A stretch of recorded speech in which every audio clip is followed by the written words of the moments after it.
It's me, Marky. Grabe ano, may pasabog na naman si Canada regarding sa immigration. This time naman yung ano, isang province sa Atlantic, yung New Brunswick. Nag-open na sila ng ano nila, yung application ng provincial nominee, para sa expression of interest. Magpasa ka doon, mag-apply. Pero may mga certain job na hindi nila ipaprocess. Ano yun? Hindi ko lang kung 12 ata. Tanda ko lang doon. May baker May baker, cook, food service supervisor, food service manager. Imagine nyo paano kaya yung mga nagtatrabaho doon, no? Na qualified na sila ngayon mag-apply ngayong taon. Tapos isang taon na lang din yung visa nila. So paano na? Hindi na sila makaka-apply. So talagang talagang napakahirap. Lalo na ngayon may mga certain area na pag unemployment is above 6%, hindi sila nag-issue ng LAMIA for low wage. Pero yung high wage, kaya yon, may nagbibigay. Which is kung kaya ng employer magpasahod ng ganon sa high wage. So sana nga magbago rin yung mga policy rito. Siyempre ako, like me, no? September pa ako nakapasa ng expression of interest. Until now, hindi pa ako nabubunot.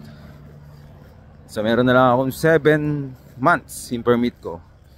So thankful naman ako sa amo ko kasi sila naman din ang nagsabi sa akin na na yun nga, kinausap na ako, kukuha sila ng ng LMIA high wage. Kasi yun lang talaga ang paraan para kumbaga ma-renew ako gumawa ng high wage So thankful ako doon kasi nga gumawa pa rin sila talaga ng paraan So kasi napakahirap din talaga magatunan rito LMIA. Sana approve yun. Kasi pag approve yun, so kahit hindi pa ako mabunod ngayon kasi talagang pahirapan. Kasi ang priority sector talaga dito construction, healthcare. Alam ko kasama pa yun early childhood educator. Tapos yung mga food processing, agriculture. Hindi ko alam ba't hindi nakasama yung baker sa food processing Well, sana maayos pa rin yung maayos ako dito, maayos yung mag-apply ko ng permanent residence. Kasi kumbaga matagal-tagal na rin ako kumbaga hindi rin naman ako nagkulang. Lahat naman inasikaso ko. Talagang sumakto lang talagang humigpit. So sana ma-approve yung yung bagong LAMIA high wage, which is matagal atang ina-applyan. Ilang naman, sana maging maayos ako dito para makapagbakasyon man lang sa Pinas. Kung hindi maayos, sabi ko nga doon sa previous vlog ko, di ba, babalik ng barko.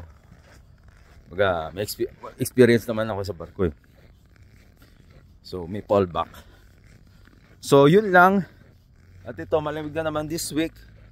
So hopefully sana ito na yung huling lamig. At medyo medyo masakit sa balat. Kaya sana ito na yung huling lamig ngayong winter season. O siya, bye bye.